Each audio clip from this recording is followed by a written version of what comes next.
산업기술기획평가원에서 근무하는 유민철 PD입니다. 제가 하는 일은 그 산업부의 이제 조선해양 관련된 R&D를 기획하고 예산을 확보하는 이제 그런 활동을 좀 하고 있습니다. 참고로 저는 한 29년 몇 개월 정도 조선소 근무하다가 3년 전에 이직을 했습니다. 제가 오늘 이제 말씀드릴 내용은 요즘에 이제 조선업계에서도 스마트 자율운항 기술을 굉장히 기술 개발을 많이 하고 있고, 그 다음에 실제 선박에서도 실증을 하고 있습니다. 근데 이 중장기 관점에서 스마트 자율운항 관련된 기술에서 앞으로 조금 더 검토해야 될 내용, 그 다음에 기술 개발이 필요한 내용이 뭔가 하는 관점에서 오늘 제가 좀 말씀을 드리려고 합니다. 근데 그 전에 이제 조선산업 현황이나 밸류 체인의 변화라든지, 그 다음에 이제 잠깐 이제 말씀을 드리고 나서 이제 스마트 자율운항 기술에 이제 관련된 내용으로 이제 좀 말씀을 드리겠습니다. 아까 첫 번째 발표해 주신 한국조선해양의 이태진 전무님께서 조선산업 현황에 대해서 잘 또 말씀을 해 주셨고, 그 다음에 DT와 관련된 내용도 저기 말씀을 해주셨는데요. 조금 발표 자료는 다르지만 거의 대동소이합니다. 거의 저희 이제 조선해양 쪽은 지금 수주도 좀 많이 되고 있고, 아까 한 3, 4년치 물량을 지금 확보한 상황입니다. 근데 그런 것들의 대부분은 지금 친환경 선박으로 전환되고 있다는 거고요. 지금 이제 여기 장표에서 보시는 것처럼 몇 가지 이제 선정에 대해서 지금 현재 선령 분포들을 지금 나타내고 있는 거고요. 이 26년 기준으로 추정을 해보면 CII라고 이제 카본 인텐시티를 이제 지표한 값이 있습니다.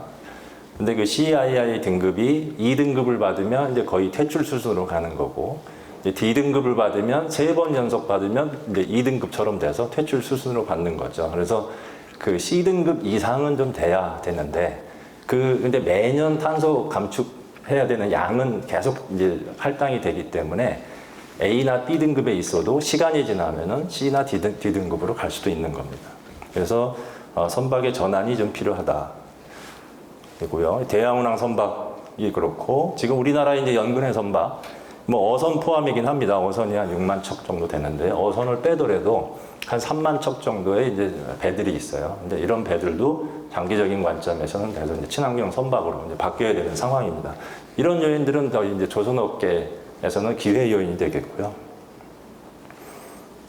근데 다른 한편으로는 이것도 많이 보신 거죠. 이제 우리나라 조선산업 이제 인력 현황은 아까 이태준 전무님께서 말씀해 주셨는데, 이제 우리나라도 이제 문제입니다. 이제 국가 생산 가능 인구가 계속 감소하고 있죠. 지금 현재 태어나는 신생아 수가 한 20만 정도고, 그렇게 생각하면은 한 40년쯤 되면은 대학 가는 학생의 이제 숫자가 글쎄요, 한 15만? 모든 분야에서 이제 사람은 다 필요할 텐데, 좀 여러 가지 걱정되는 부분이 있습니다. 우리나라 전체의 문제이기도 하지만 각 산업의 이제 위기이기도 하죠. 지방에 또 이렇게 공장이 많이 있는 조선업 관련해서는 조금 더 그렇고요.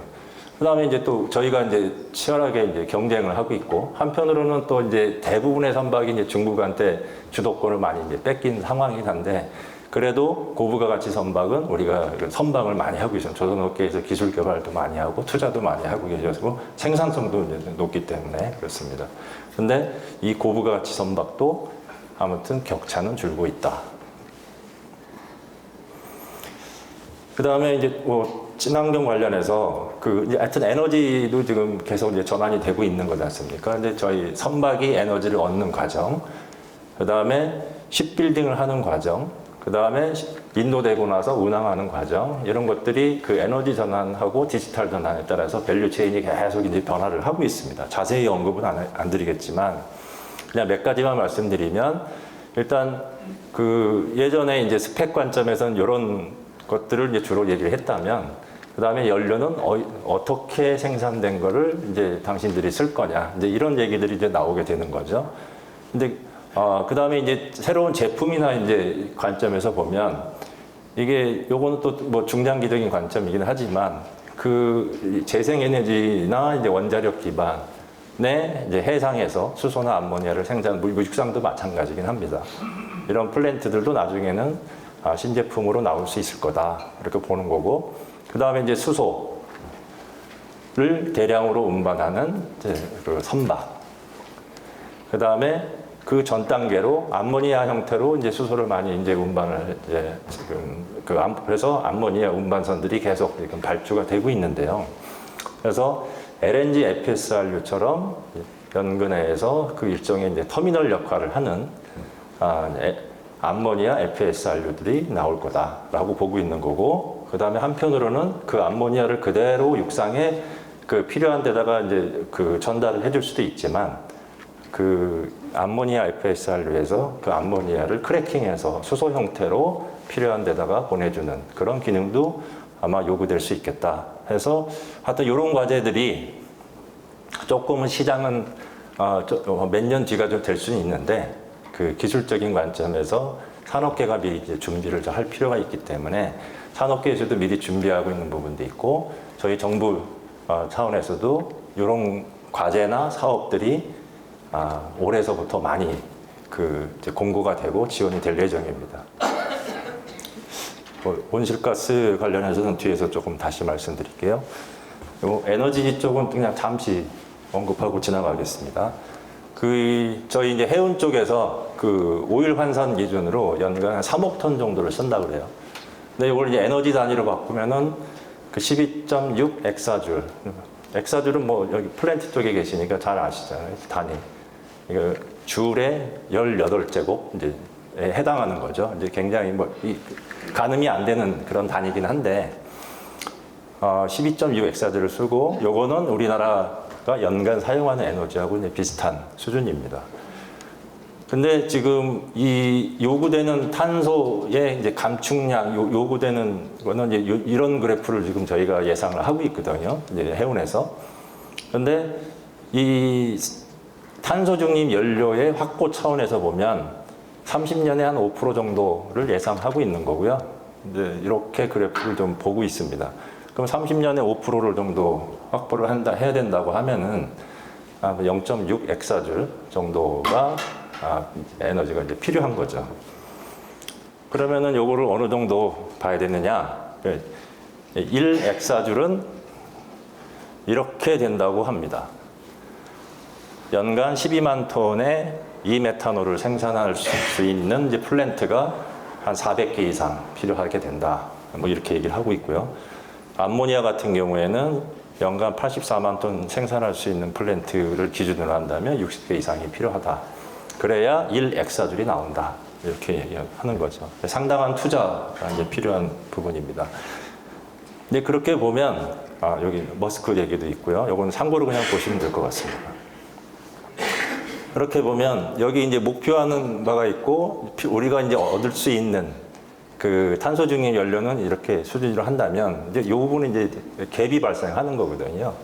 근데 이 갭은 저희가 뭐 다른 방법이 없습니다. 여기 뭐 대체 연료 기술은 반드시 뭐 계속 준비를 해나가는 거고, 에너지 세이빙, 선박의 에너지 세이빙 기술하고, 그 다음에 운항이나 선내에서 사용하는 에너지를 가능한 줄일 수 있는 그 스마트십 솔루션이 이제 접목이 돼서 같이 이제 해야만 이 갭을 어느 정도 줄일 수 있는 상황이라고 보면 되겠습니다. 뭐 선박의 친환경 관련해서는 몇 가지, 요거는 뭐 여러 그 선급이나 다른 뭐 기관에서 이제 발표하는 자료인데, 이건 DMB 자료고요. 스마트 운항 기술이 있고, 선박 자체의 저항을 줄이는, 그 다음에 선내 장비 효율 개선하는 거, 배기가스, 선내 뭐 CO2 포집하는 거 포함해서 배기가스 정화 기술, 그 다음에 가장 궁극적인 거는 연료 전환, 이렇게 보는데, 아무튼 연료를 전환하더라도 그 실제 오일이나 지금 많이 쓰고 있는 LNG 대비 그 우리가 쓸 수 있는 에너지를 이제 부피 단위로 이제 또 따져보면은, 부피가 지금 재생 탄소 중립 연료 암모니아를 쓰든 뭘 쓰든 하면은 그 부피가 더 커져야 되지 않습니까? 저장 용량이. 근데 그거를 줄일 수 있는 방법은 어쨌든 에너지를 세이빙할 수 있는 기술은 같이 접목이 돼야 된다. 이렇게 이해를 하시면 될 것 같고, 그 다음에 라이프 사이클로 보면은 이제 스코프 1, 2, 3 기준인데요. 저희가 이제 선박을 생산하는 과정에서도 온실가스를 이제 줄일 수 있는 그런 방법을 이제 같이 고민을 좀 해야 되는 걸로 좀 보고 있습니다. 자동차나 뭐 다른 뭐 철강이나 이런 데처럼 그 수출할 때 아직은 뭐 그 세금을 매기거나 이런 건 아니지만 선박도 그럴 가능성이 있다라고 이제 보고 준비를 좀 해야 되지 않나 생각합니다. 요거는 그냥 조선소에서 어느 정도 이제 업무 부하가 있나, 이제 그걸 어떻게 표현하나, 이제 여러 가지 방법은 있을 텐데, 뭐 도면수로만 보면은 도면수로 이렇게 직접적으로 말씀드리긴 어렵지만, 아무튼 그냥 도면수로 그냥 이야기를 좀 드리면, 주요 선정이 있고요. 여기 이제 해양 플랜트도 있습니다. 생산까지 포함하면은 대충 선정별로 이 정도의 이제 도면이 필요하다. 물론 이제 3D도 이제 모델을 많이 활용하긴 하지만 이제 이런 내용들이 있고요. 그 다음에 이 친환경 기술이 접목된 선박하고 아닌 선박하고 보면 또 한 30% 정도의 이제 증가되더라. 실제 야드에서. 그 다음에 이제 그 생산 관점에서 보면 몇 가지 그 부재들의 이제 개수를 좀 이제 봤습니다. 이제 뭐 구조 소부재라고 하는 거는 이제 철판을 들여와서 잘게 잘라서 그거를 그 작은 그 컴포넌트로 이제 이어붙이고 그거를 또 컴포넌트를 또 이어붙여서 블록으로 만들어가는 그런 과정들이 있는데 그런 이제 그 소부재의 개수가 선종별로 이제 이렇게 되는 거죠. 이제 하나하나가 다 작업자들이 누군가는 작업을 해야 되는 그런 이제 물량이 되겠습니다. 상당한 물량이고 그 다음에 연간 뭐 조선소마다 다르지만 뭐 30척이 됐든 50척이 됐든 이제 그런 물량이 연간 계속 돌아야 되기 때문에 전체적으로 보면은 또 이제 상당한 물량이 되겠죠. 그래서 오늘 얘기의 이제 주제처럼 뭐 이제 DT 관련된 설계든 생산이든 우리 이제 로봇도 많이 조선 쪽에 이제 도입이 되고 있고요. 그런 활동들을 지금 연구개발을 지금 진행하고 있습니다. 요거는 그냥 제가 그린 건데 시간 관계상 좀 넘어가겠습니다. 그 자율운항 선박은 그 모티베이션에 대해서는 그냥 생각해 보시면 하여튼 이게 스마트 자율운항 선박에 대해서 선사 입장에서 볼 땐 코스트를 좀 줄여줄 수 있지 않을까 그런 기대를 하는 거고요. 그 다음에 세이프티도 증가시켜 주지 않을까 이렇게 보는 겁니다. 그 다음에 로지스틱도 마찬가지고요. 그 다음에 지금 그 선원들도 계속 지금 감소하고 있거든요. 지금 국내에서도 그 해기사분들이 이제 군대를 해결하고 나서는 이제 대부분 다른 직종으로 옮겨가거나 아니면 육상 근무를 선호하는 이제 그런 그 현상들이 많이 나타나고 있습니다. 국제운항 선박에서도 대형 선사에서도 그런데 조금만 중소형사로 넘어가고 그 다음에 연근해를 운항하는 선박으로 보면 그거는 굉장히 또 심화가 됩니다. 선원의 나이도 이미 평균 60이 넘은 상태고 되고 있고요. 하지만 설문에 따르면 하여튼 이런 관점에서 자율운항 선박에 대한 이제 기대는 많이 하고 있는 그런 상황이고요. 그 다음에 이것도 그냥 제 기준으로 그냥 이렇게 적은 거라서 그냥 참고로만 보시면 될 것 같아요. 자동차, 그 다음에 연안선박, 뭐 속도라든지 속력이라든지, 그 다음에 뭐 크기, 운항 시간, 그 다음에 뭐 부재 부품 수는 그냥 참고용으로 적어 놓은 거고요. 뒤에 좀 말씀드릴 내용이 있어서. 그 다음에 이제 원격 제어를 하기 위해서는 통신을 어떤 방식으로 하는지. 유지보수를 할 때는 뭐 문제 생기면 자동차 같은 경우는 주변에 수리센터로 이제 이동해서 이제 수리를 하게 되겠죠. 연안선박도 가까우니까 인양해서 뭐 근처에 정박한 다음에 수리를 할 겁니다. 근데 대양운항 선박은 조금 이제 특성이 좀 다르죠. 이제 차이가 나죠. 일단은 뭐 운항 시간도 이제 상당한 차이가 있고요. 뭐 한 1, 2개월 이렇게 되는 경우가 이제 있습니다. 그 다음에 이제 부재 부품 수는 뭐 보통 이 정도 오더라고 얘기를 해요. 물론 이거는 아까 구조 부재까지 포함한 거기 때문에 우리가 신경 써야 되는 개수로만 보면 좀 많이 줄어들긴 하겠지만, 그 다음에 기본적으로 이제 인공위성을 써야 되고요. 그 다음에 이제 문제가 생겼을 때 어떻게 하느냐. 뒤에 가서 또 말씀드릴 텐데, 선내에서 해결할 수 있는 것 해결해야 됩니다.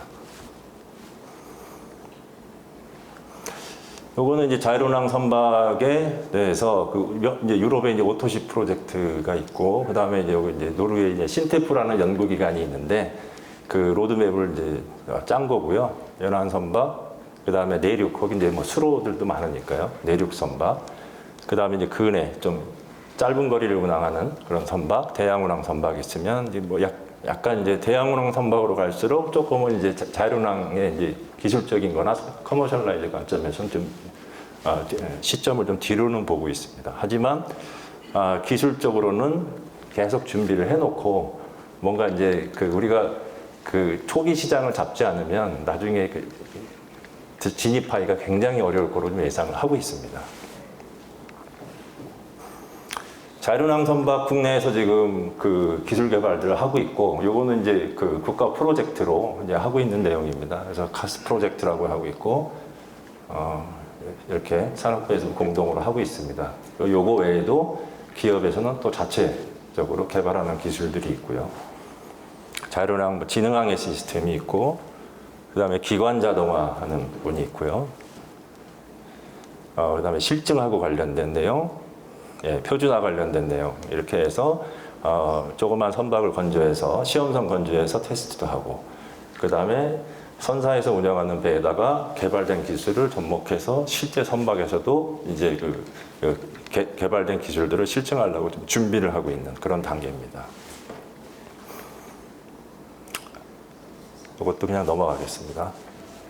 그래서 하지만 이제 저희가 주로 개발하는 그 기술은 그 초점이 어디에 맞춰져 있냐면 이 부분까지로 좀 3단계를 목표로 하긴 하는데, 이 3단계는 뭐냐면 선원이 승선하지 않으면서 원격 센터의 지원을 받으면서 이제 그 오퍼레이션 할 수 있는 선박이거든요. 3단계가. 하지만 그 3단계를 목표로 하고 있는데, 제가 볼 때는 3단계에 약간 뭐 완전히 커버하지 못하고 3단계를 약간 걸치는 이제 그 정도 수준으로 지금 제가 말씀드릴 수 있을 것 같습니다.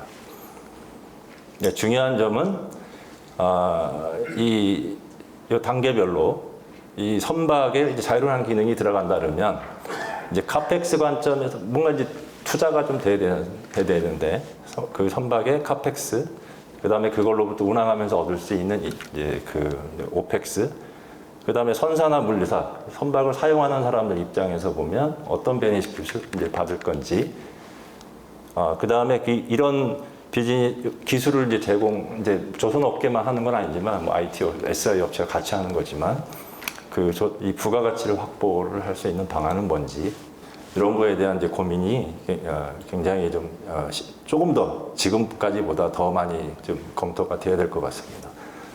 사고 사례로 일단 넘어가면, 아까 사고를 줄여주는 걸 기대한다고 했잖아요.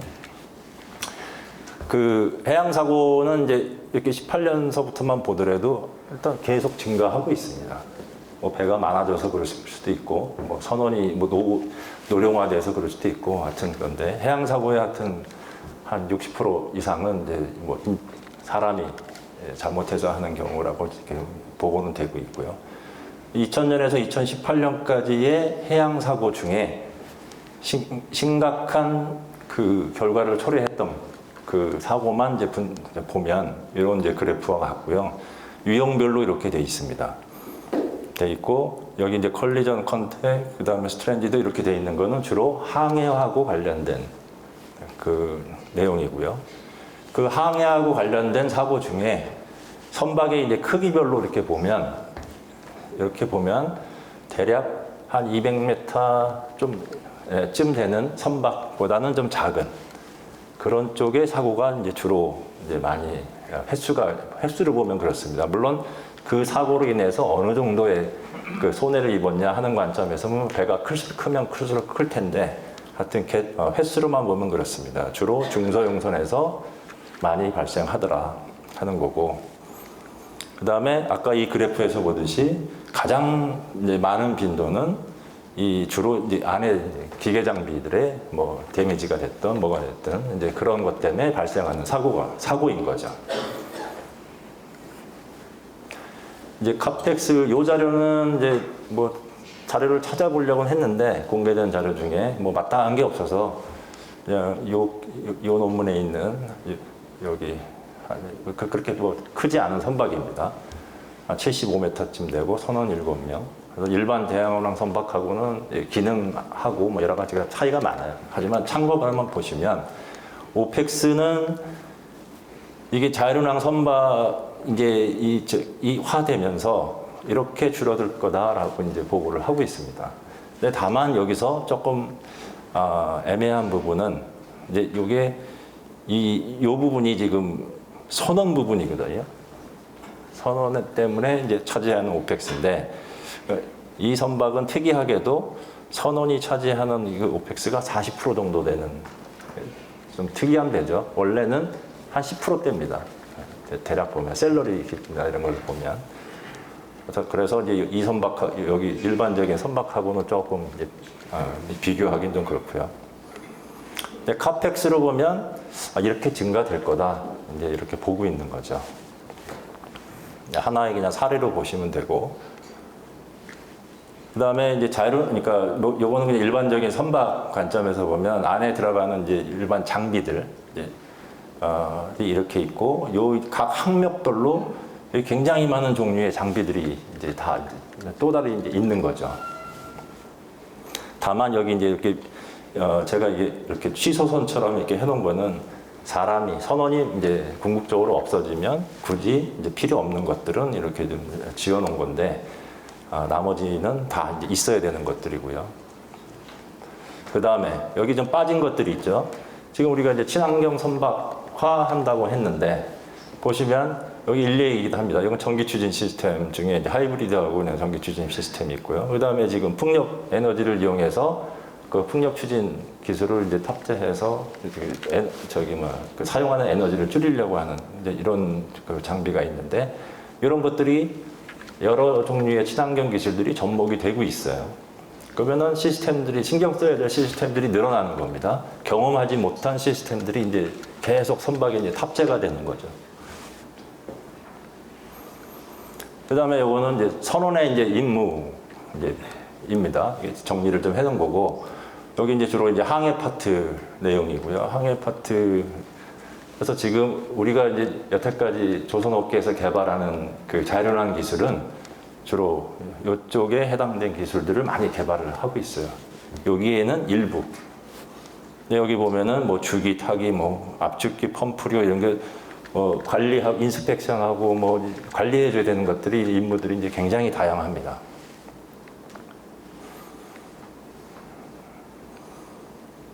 이제 메인터넌스 리페어를 이제 어떻게 할 거냐.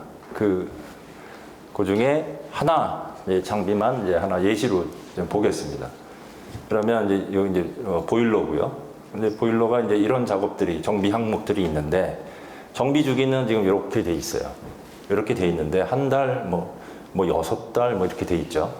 그러면은 뭐 정박할 때 뭐 어딘가 좀 하고 있을 때 그때 하면 되는 거 아니냐, 또 이렇게 생각하실 수 있습니다.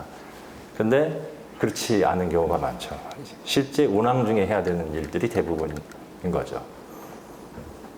사람이 없으면 사람이 없는 대로 이제 뭔가 해야 되는 겁니다.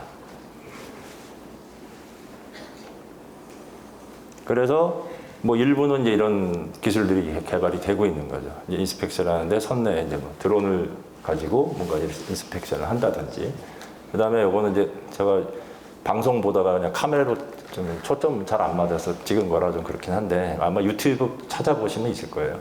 이게 플랜트도 마찬가지인데 선내에서도 이렇게 페트롤 로봇처럼 다니면서 이제 인스펙션을 하거나 이제 하는 로봇들이 지금 시도가 되고 있습니다. 요거는 이제 그 헬스 쿨링 시스템인데, 그 자율운항 선박으로 되면은 요거를 어떻게 바꿔야 될까 하고 이제 고민했던 그 이제 논문의 이제 자료입니다. 지금 헬스 쿨링 시스템이 이렇게 돼 있는데, 이제 자율운항 이제 선박이 되면 뭐 일단 뭐 사람이나 이런 것들이 좀 배제가 되니까요. 일단 리던던시에 대한 이제 고민들을 이제 한 거죠, 이 논문에서는. 그래서 이제 리던던시 강화하고 이제 배치도 바꾸고 하면서 하다 보니 이렇게 조금 다소 복잡한 이제 형태로 이제 바뀐 겁니다. 이제 뭐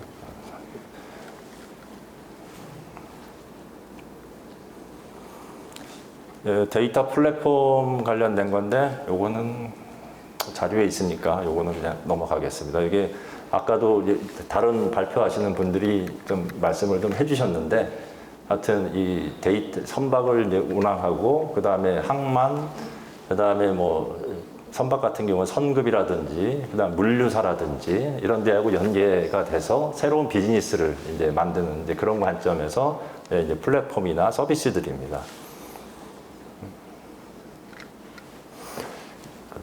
그러면은 그 데이터 그 관련해서 좀 말씀을 좀 드릴 텐데, 요거는 이제 롤스로이스가 이제 18년에 자율운항 선박이 되면은 어느 정도의 데이터를 모니터링을 좀 해야 될까 하고 이제 검토를 했었던 거고요.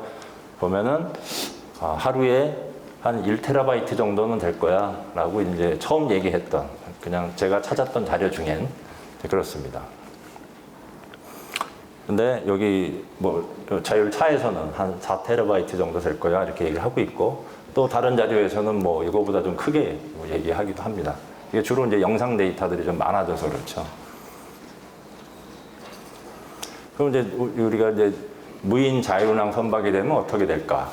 요거는 자료가 없어서 그냥 제가 이제 좀 약간 추정도 하고, 이제 다른 업계에 계신 분들한테 조금 약간의 자문도 구하고 해서 조금 만든 자료고요.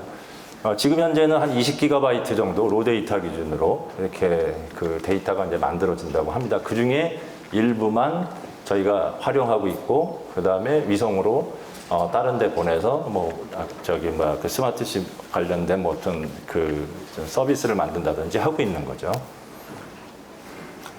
근데 여기 이제 배관, 예를 들면 이제 배관 사람이 없으면 뭔가 이제 일이 생기면 어디에 문제 생겼을까 하는 관점에서 보면, 배관 스풀이 이제 이 선종에 따라서 이거 한 2만 개 이상 되는데, 물론 그 배관 스풀마다 다 쫓아다니면서 검사할 필요는 없을 텐데, 그래도 어쨌든 이 어디에서 뭔가 좀 센서를 달아놓는다든지 어디에 달아놔야 가장 적게 달아놔야 최선일까, 설치를 해야 최선일까 하는 관점에서 보면 이런 것들도 좀 검토가 좀 필요한 것 같습니다. 밸브도 한 5,000개 이상 되고요.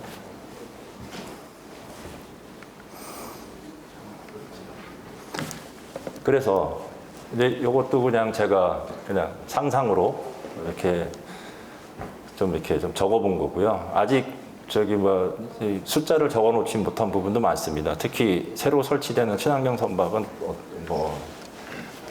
데이터 아직 잘 모르겠고요. 하여튼 영상에 대한 인스펙션의 영상에 대한 이제 이 데이터들이 크게 늘어날 거고, 그 다음에 장비 관점에서 보면 진동, 이게 어찌됐든 선박에 따라서 그 다음에 영상이라고 하면은 하여튼 그 공간적이든 시간적이든 레졸루션, 그러니까 샘플링 레이트라든지 이런 거에 따라서 차이는 분명히 많을 텐데, 상당히 데이터가 좀 많이 늘어날 수 있다라는 관점에서 제가 이제 말씀을 드리려고 하는 거고요. 요 숫자 있는 부분만 쭉 그냥 더해보면 한 140 정도 나옵니다. 그래서 로 데이터 기준으로 하루에 140테라바이트 하고 이제 이 정도는 돼야 되나? 그러니까 저도 잘 모릅니다. 하지만 아직 데이터가 없어서 제가 그냥 한번 만들어 본 데이터고요. 그러면 배 한 척이 140테라바이트면 연간으로 따지면은 이게 한 펜타바이트 되죠. 그 다음에 만약에 해운사가 10척이든 한 100척 정도 운영하는 해운사다. 그러면 로 데이터 기준으로만 보면 이 어쩌면 제타바이트. 지금 제가 잘은 모르지만 제가 주워 들은 얘기로는 하루에 이게 우리 인터넷이든 어디든 이렇게 새로 생성되는 데이터 양이 제타바이트 정도 된다고 들었던 것 같은데, 전 세계에서 생성되는 데이터가 상당한 양이 되는 거죠. 근데 요건 이제 위성 관련된 서비스하는 회사들 몇 개 있습니다. 근데 이게 하여튼 정확한지는 모르겠지만 제가 찾은 자료 기반으로는 데이터 캡이 있다고 이렇게 좀 써져 있어요. 그러면은 언리미티드 있지만 한 1테라바이트, 6테라바이트 월에 뭐 그 정도 얘기를 하고 있는데, 아무튼 이게 아까 제가 이제 자율운항 선박 아주 좀 약간 저 중장기 관점에서 이제 숫자긴 하지만 위성으로 그런 데이터를 한 척도 아니고 아주 여러 척을 처리할 수 있을까? 이제 그런 이제 좀 궁금증이 드는 거죠. 그러면은 이제 이 소위 얘기하는 이제 선내에서 그 엣지 컴퓨팅이라고 하는 거가 필요하지 않을까라고 생각되는 거고요. 그리고 요거는 이제 뭐 반도체지 않습니까? 저희들이 이렇게 사용하고 이제 개발되는 이제 반도체들도 있는데, 그래서 아까 제가 말씀드린 대로 제가 아까 쓴 숫자들은 대부분 이제 추정이긴 하지만 데이터를 가장 잘 아는 조선소나 해운사 쪽에서 그런 데이터 얼마만큼의 데이터가 필요한지 분석을 좀 한 다음에, 그 다음에 이게 위성으로 처리할 수 있는 수준인지 아니면 선내에서 처리를 해야 되는지, 근데 그런 관점에서 보면 이런 얘기들이 또 검토가 돼야 되고, 그 다음에 이제 무인선에 아까 그 선내에서 뭔가 문제 생겼을 때 예지 보전은 그냥 문제가 생길 것 같아 라고 이제 예지 보전을 하는 거기 때문에 그거를 처리를 해줘야 돼요. 선박의 특성상 대양운항 선박은. 그러면 그거를 어떻게 로봇을 이용하든 뭘 어떻게 해서든 선내에서 처리를 해줘야 되는 거죠. 그러면 그 장비의 설계 자체, 그 다음에 그 메인터넌스나 수리를 하기 위한 선박의 배치 설계, 이런 관점을 전체적으로 다시 자율운항 관점에서는 다시 들여다봐야 된다는 겁니다. 여기는 이제 해외 솔루션 업체들도 많이 이제 와 계신 걸로 알고 있는데, 이런 얘기를 좀 써놨습니다. 이제 참고로 좀 보시면 될 것 같고요. 우리 조선업계에 제가 이제 드리는 말씀이고요. 조선사 입장에서 그 장비, 여러 선박에 설치되는 장비라든지 이런 거는 가장 자료도 많고 데이터도 많아요. 근데 운항 데이터만 좀 부족하긴 한데, 근데 이런 관점에 만약에 이제 자율운항 관점에서 무인화 관점에서 장비 설계, 아까 요 데이터를 처리하기 위한 이런 그 반도체라든 AI 칩 같은 거를 조선소가 여러 가지 분석을 통해서 이렇게 돼야 됩니다. 장비 회사들한테 얘기를 하고 소프트웨어 업체들한테는 또 이렇게 얘기를 하고 그런 준비를 해야 되지 않을까 하는 차원에서 말씀을 드리는 겁니다. 스마트십 솔루션 관련해서 지금 우리 이제 국내 이제 조선업계도 개발해서 그 수주하는 선박에 많이 이제 적용을 하고 있죠. 근데 여기 해외에서는 이제 이런 업체들이 몇 개만 이제 뽑았습니다만 좀 하고 있고요. 주로 이제 장비도 하고 그다음에 뭐 IT 솔루션도 같이 하는 이런 업체들이 대부분의 스마트십 솔루션들을 이제 만들어서 제공을 하고 있습니다.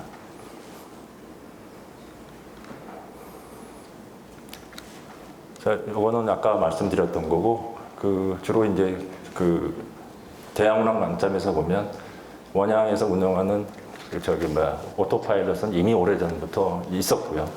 선박에서도 레벨 3 기술 개발 중에 있습니다. 근데 좀 전에 이제 제가 여러 가지 사례로 말씀드렸던 것처럼 여기 선내 장비 스마트화라든지 검사 자동화, 무인 수리, 선박 재배치, 뭐 이런 빅데이터 처리라든지 이런 것들은 조금 더 면밀하게 좀 검토를 해서 단계별로 좀 우리가 준비를 좀 해야 되지 않을까 그렇게 좀 말씀을 드리고요.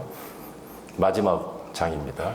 그래서 여기 이제 법제도라든지 이렇게 해결해야 될 부분이 많아요. 그 자율운항 선박법도 작년 연말에 정부에서 이제 국내에서도 이제 공표를 했고 올해는 이제 시행령을 만들려고 하고 있습니다. 저도 이제 그 중에 한 명이고요. 그래서 이제 업계가 좀 자율운항 선박을 좀 자유롭게 기술 개발해서 실증할 수 있게 하는데 좀 많이 지원을 해드리려고 하고 있습니다. 그 다음에 아까 제가 말씀드렸던 몇 가지 챌린지한 기술들도 지금 기획을 일부 한 게 있고 단계별로 무조건 20년 뒤에 상용화될 기술을 지금 당장 뭐 개발할 필요는 없지만 그래도 차근차근 준비해야 될 것들이 있기 때문에 단계별로 좀 그 관련된 기술들을 계속 공고를 해서 업계가 좀 개발할 수 있도록 좀 할 예정입니다. 네, 제 발표는 여기서 마치겠습니다. 고맙습니다.